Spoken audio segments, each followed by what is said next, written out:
Bismillahirrahmanirrahim. Alhamdulillahi rabbil alamin. Wa bihi nasta'in ala umurid dunya waddin.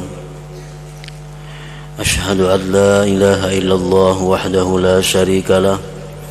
Wa ashhadu anna sayyidana Muhammadan abduhu wa rasuluh. Allahumma salli wa sallim wa barik ala sayyidina wa maulana Muhammad wa ala alihi wa ashabihi wa dhurriyyatihi wa atba'ihi. Amma ba'd. Yang kita hormati dan kita cintai para habaib dan para alim ulama, para muhibbin, hadirin, hadirat rahimakumullah. Alhamdulillah, puji syukur kita haturkan kehadiran Allah Subhanahu wa taala yang selalu senantiasa memberikan kepada kita berbagai macam anugerah, nikmat, baik nikmat zahir maupun nikmat yang batin. Salawat dan salam juga kepada junjungan kita Nabi besar Muhammad sallallahu alaihi wasallam dan kepada seluruh keluarga, para sahabat, zurriyat dan pengikut-pengikut beliau. Para muhibbin rahimakumullah, yang ke-94 daripada surah-surah Al-Quran, Suratul Syarhi Makiyatun wa ayatuha thamanin, yaitu surat Asy-Syarah atau yang biasa kita sebut dengan Alam Nasrah. Diturunkan di Mekah dan ayat-ayatnya berjumlah 8 ayat.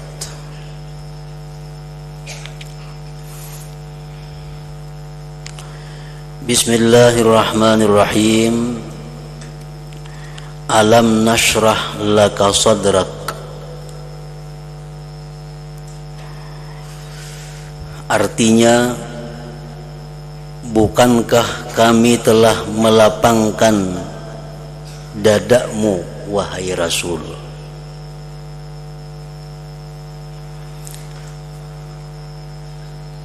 Allah Subhanahu wa ta'ala menyampaikan kepada Rasulullah sallallahu alaihi wasallam berbagai macam nikmat-nikmat, sebagaimana dalam surat Ad-Duha sebelumnya, dan dilanjutkan dengan surat yang ke-94 ini. Alam nashrah laka sadrak. Bukankah kami telah melapangkan dadamu, hatimu, wahai Rasul?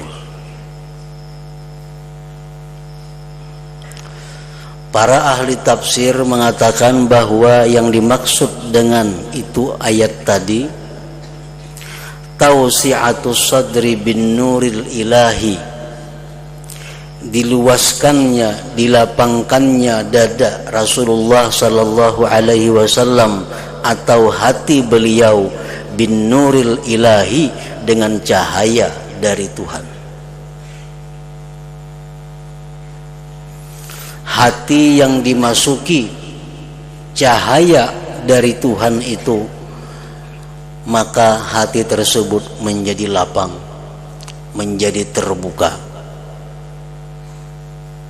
Sebagaimana disabdakan oleh Rasulullah sallallahu alaihi wasallam, innan nura idza dakhala sadra infasaha wa syarah.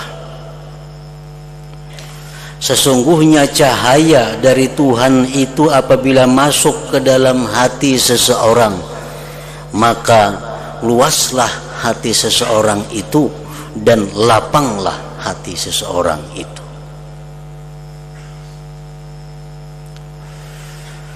Sahabat Rasulullah bertanya, "Faqila ya Rasulullah, hal lidzalika min alamatin yu'rab?" Adakah yang demikian itu wahai Rasulullah tandanya? Bagaimana tandanya orang yang berhati lapang itu? Apa alamatnya orang-orang yang hatinya diberikan cahaya oleh Allah Subhanahu wa ta'ala? Apakah itu ada alamatnya wahai Rasulullah? Qala na'am. Jawab Nabi, ada. Ada tandanya orang-orang yang berhati lapang itu. Ada tandanya orang-orang yang berhati diberi cahaya oleh Allah Subhanahu wa ta'ala. Yang pertama tandanya, kata Rasulullah, at-tajafi an daril ghurur. Yang kedua, wal inabatu ila daril khulud. Yang ketiga, wal isti'dadu lil mauti qabla nuzulil maut. Pertama tandanya orang yang hatinya itu bercahaya, at-tajafi anil ghurur, yaitu merenggang dari negeri tipu daya ini.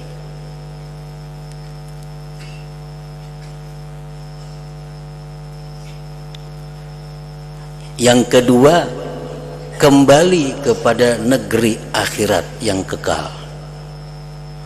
Yang ketiga, bersiap untuk kematian sebelum datangnya itu kematian.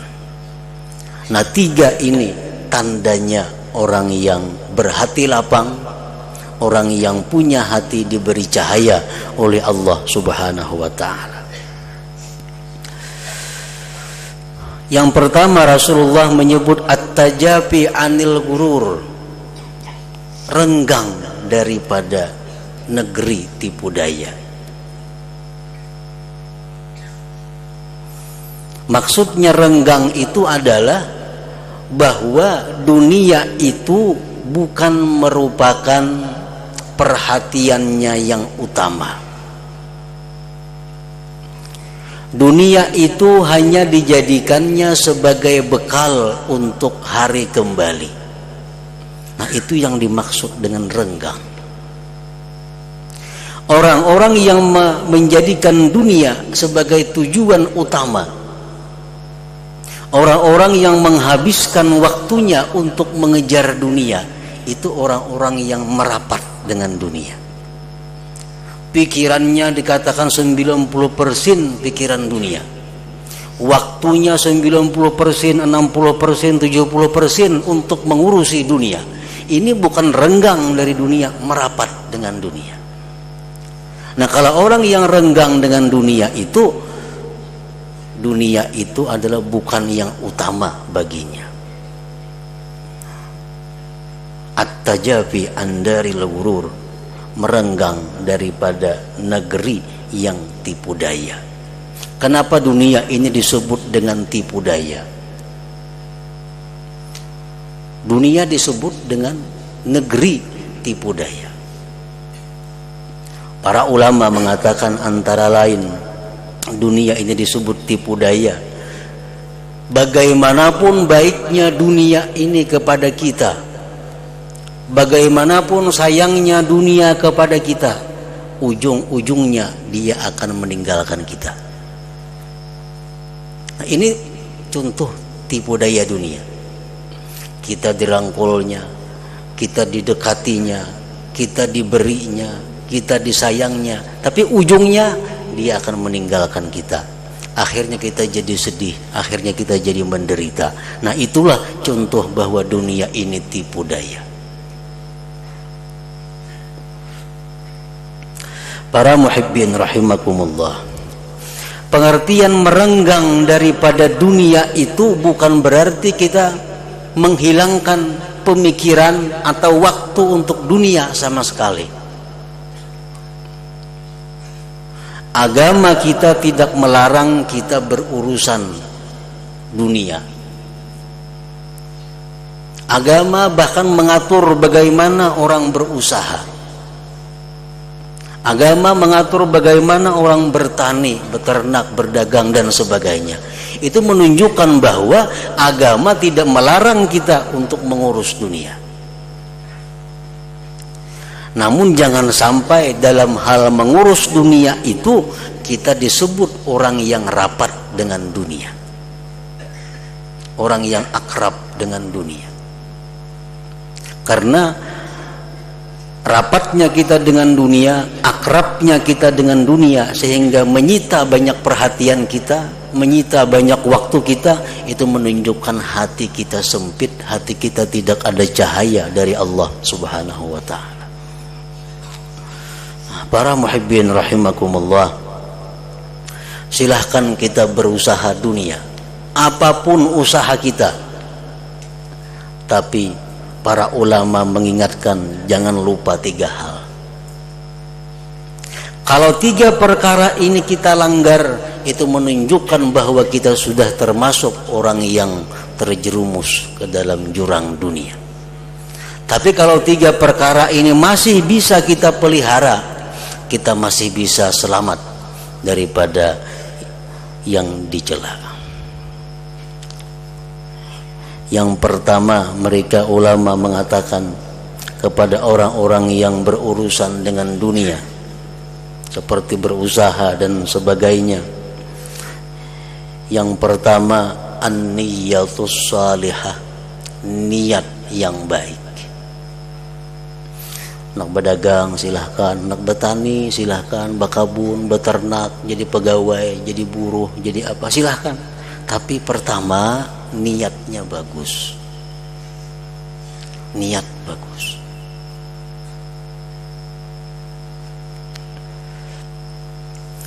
Rasulullah sallallahu alaihi wasallam bersabda,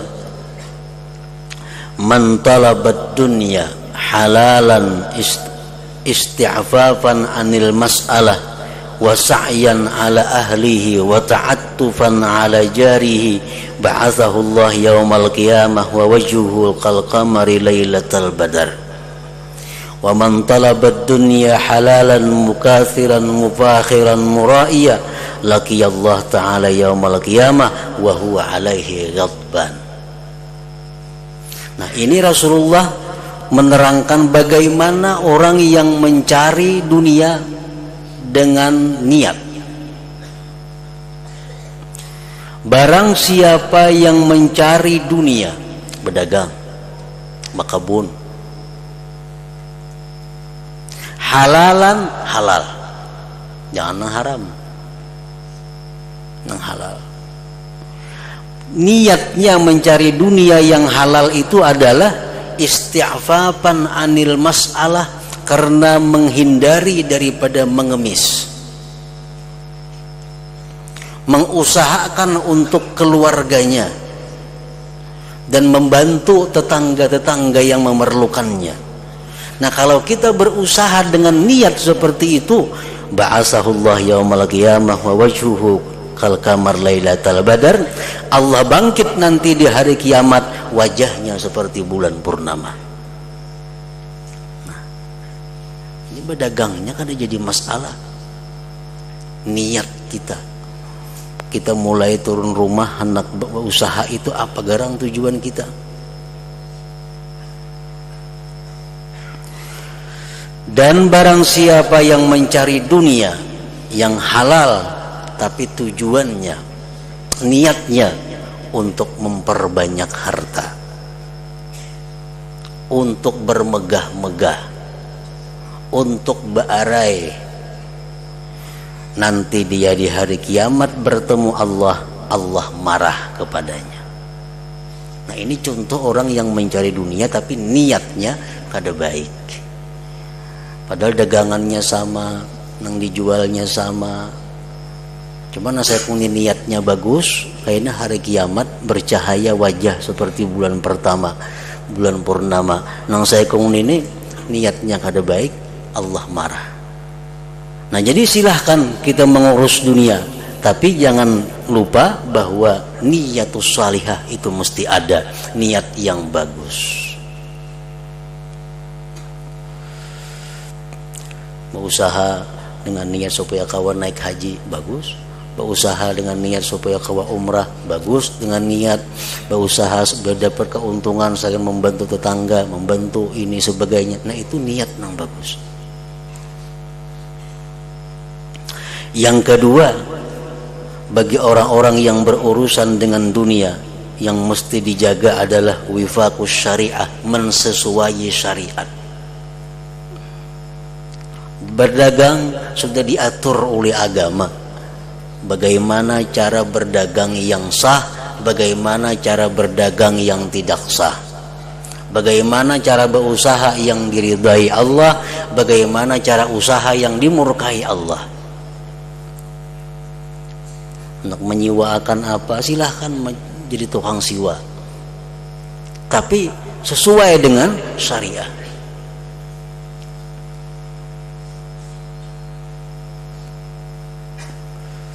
Artinya kalau niatnya bagus tapi usahanya kada sesuai dengan syariat, maka niat yang bagus itu kada akan bermanfaat.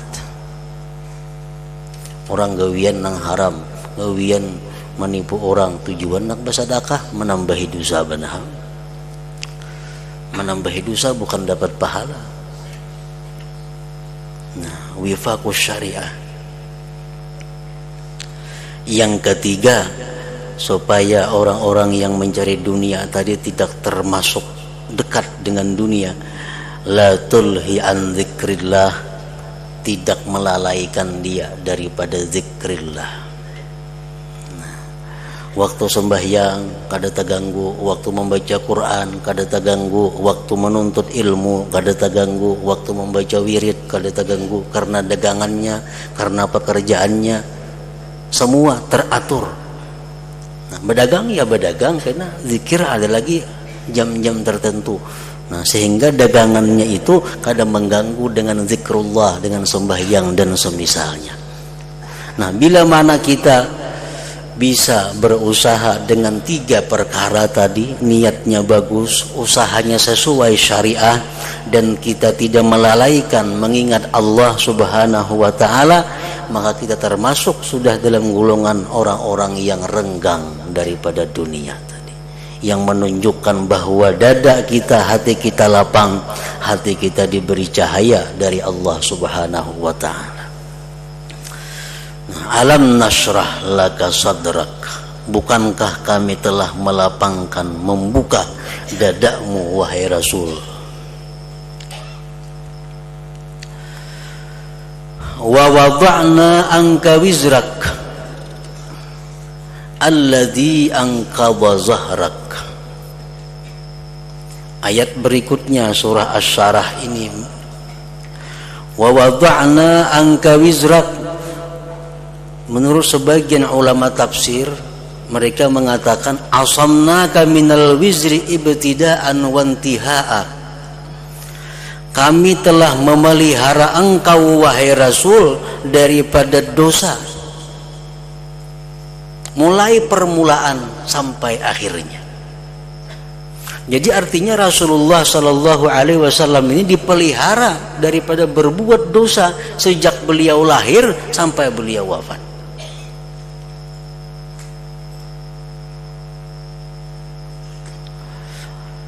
Dalam satu riwayat pernah dijelaskan, sebelum Nabi kita diutus oleh Allah, sebelum beliau diangkat menjadi Nabi,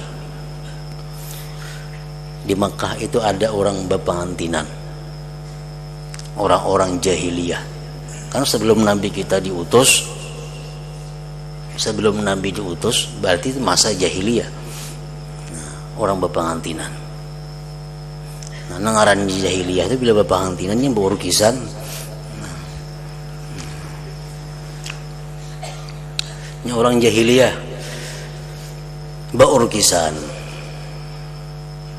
Kenapa Nabi kita waktu beliau masih muda hendak mendengar orang berurusan itu?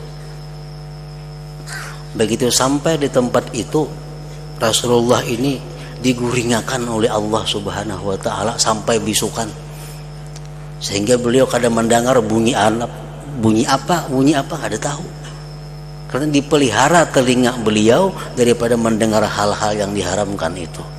Nah, ini contoh bahwa Rasulullah itu dipelihara daripada berbuat dosa.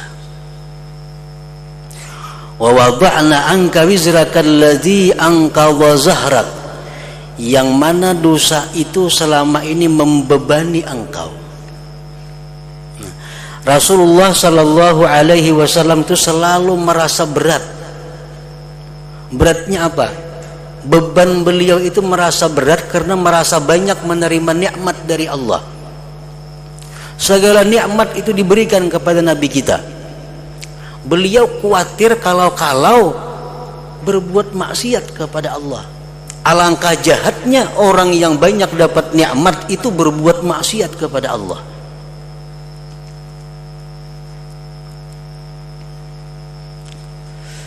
Sedangkan beliau adalah al-insanul karim, manusia yang mulia. Al-insanul karim itu artinya kalau dia banyak diberi nikmat, kemudian dia tidak taat, dia akan menjadi beban yang berat. Nah, ini yang Rasulullah Sallallahu Alaihi Wasallam itu kadang-kadang merasa berat. Sampai Allah Subhanahu wa Ta'ala menurunkan ayat bahwa engkau wahai Muhammad kami pelihara daripada dosa, engkau tidak akan berbuat dosa itu. Nah, sehingga beliau berkurang bebannya itu.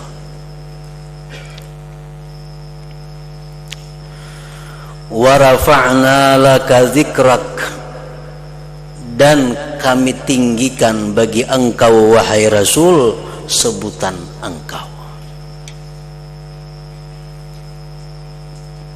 Bila mana Allah disebut, biasanya Rasulullah pun disebut. Ini menunjukkan bahwa betapa tinggi sebutan Rasulullah Sallallahu Alaihi Wasallam. Di dalam Al-Quran beberapa contoh, wa may yuti'illah wa rasulah, barang siapa taat kepada Allah dan Rasulnya. Dan lagi wa ati'ullah wa ati'ur rasul, taatilah Allah, taatilah Rasul. Dalam ayat yang lain lagi, innal ladzina yubayyi'unaka innama yubayyi'una Allah, orang-orang yang baiat kepada engkau itu wahai Rasul sama baiatnya dengan Allah. Nah, jadi sebutan nama Rasulullah ini ditinggikan oleh Allah. Bahkan di dalam surga, di atas aras, di mana-mana ada tertulis Allah, di situ ada Muhammad Rasulullah. Wa rafa'na laka dzikrak.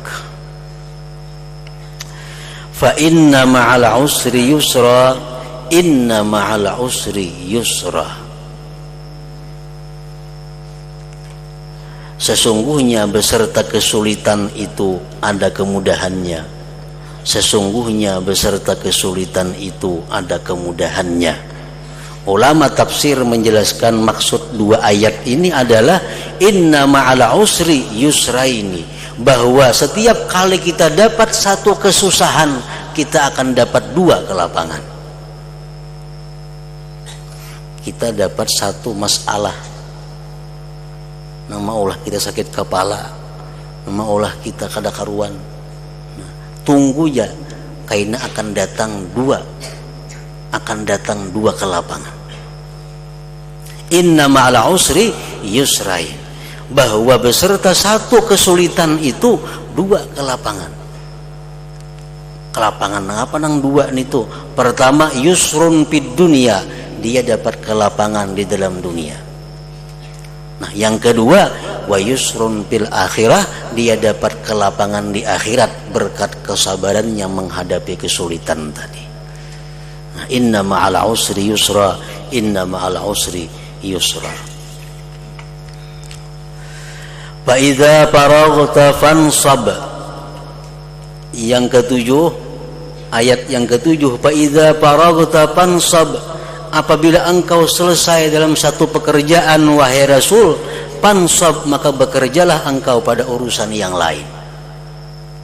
Ulama tafsir menafsirkan ayat yang ketujuh ini, idza faraghta minas salatil maktubah fansab ila rabbika bid-du'a warghab ilaihi fil mas'alah yu'tik. Fa idza faraghta fansab, bila engkau selesai sembahyang fardu, maksudnya bila mana engkau selesai sembahyang fardu, fansab ila rabbika bid-du'a, sambunglah dengan doa. Gemarlah kepada Allah pada meminta, niscaya Allah memberi akan apa yang kamu minta itu. Jadi imbas sembahyang itu jangan kada berdoa, mesti berdoa. Fa idza faraghta fansab. Rasulullah sallallahu alaihi wasallam ditanya oleh sahabatnya, ayyud doa asma.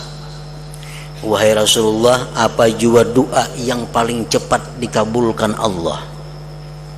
Apa jua doa yang paling didengar, diperhatikan Allah? Qala, Rasulullah menjawab, jawfal lailil akhir. Pertama kata Nabi, di tengah malam yang akhir, jam 12 ke atas artinya. Nah di situ kalau kita berdoa kepada Allah, Allah sangat memperhatikan doa kita itu. Ini doa yang diprioritaskan untuk dikabulkan terlebih dahulu daripada doa di waktu-waktu yang lain. Yang pertama itu jawfal lailil akhir, di tengah malam yang akhir. Nah yang kedua, waduburas salawatil maktubat, dan di belakang sembahyang fardu. Artinya sesudah sembahyang fardu, di situ kita berdoa, maka doa kita akan sangat diperhatikan, sangat didengar, dan segera dikabulkan oleh Allah Subhanahu wa taala. Nah, fa idza faraghta fansab. Kemudian yang kedelapan, wa ila rabbika farghab, dan hanya kepada Tuhanlah kamu berharap. Hanya kepada Tuhanlah kamu meminta. Hanya kepada Tuhanlah gemar. Karena Allah Subhanahu wa taala tidak akan menyia-nyiakan orang yang berharap kepadanya. Allah tidak akan merugikan orang-orang yang berharap kepada Allah Subhanahu wa taala.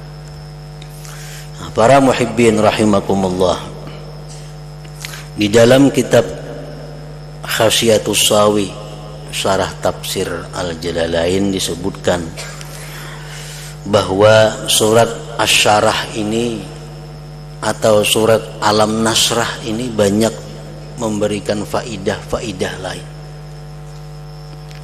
banyak memberikan manfaat-manfaat bagi orang-orang yang mengamalkannya. Di situ disebutkan antara lain untuk orang-orang yang belajar ilmu tapi kada hafalan atau lambat pemahaman. Ada yang paham lakas, cuma hilangnya lakas. Ada yang pahamnya lambat, hafal lambat lagi.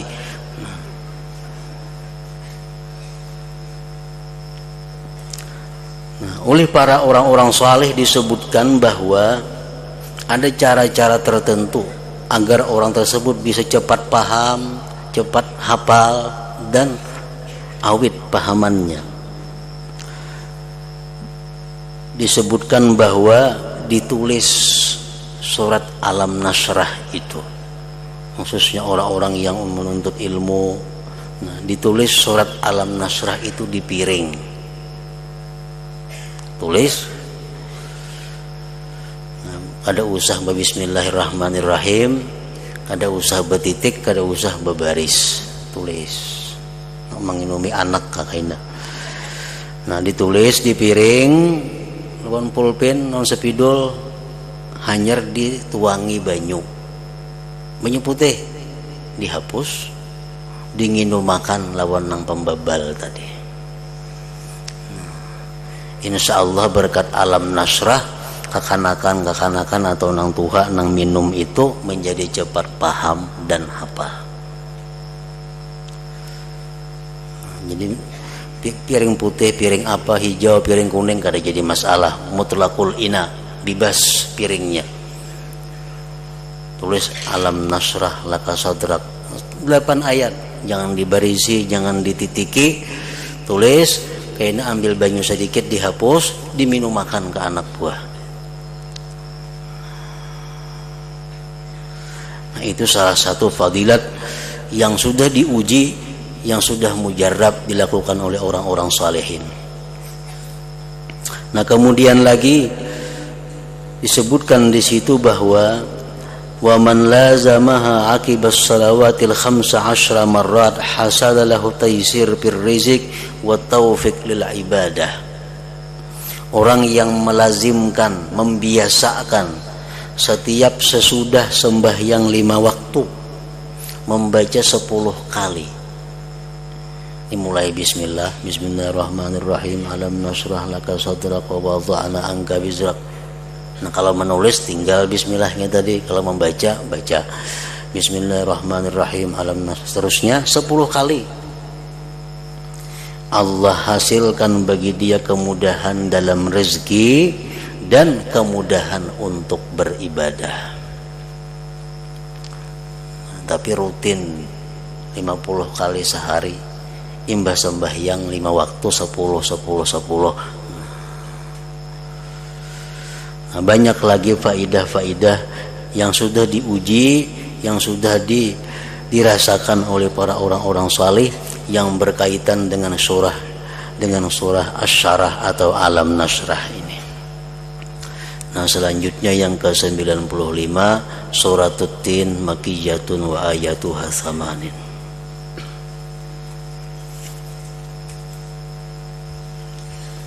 Hadratin Nabi sallallahu alaihi wasallam al-Fatihah.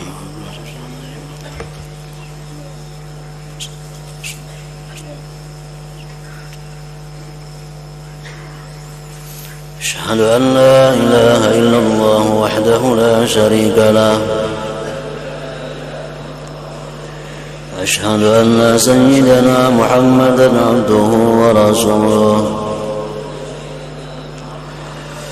لا إله إلا الله نستغفر الله لا إله إلا الله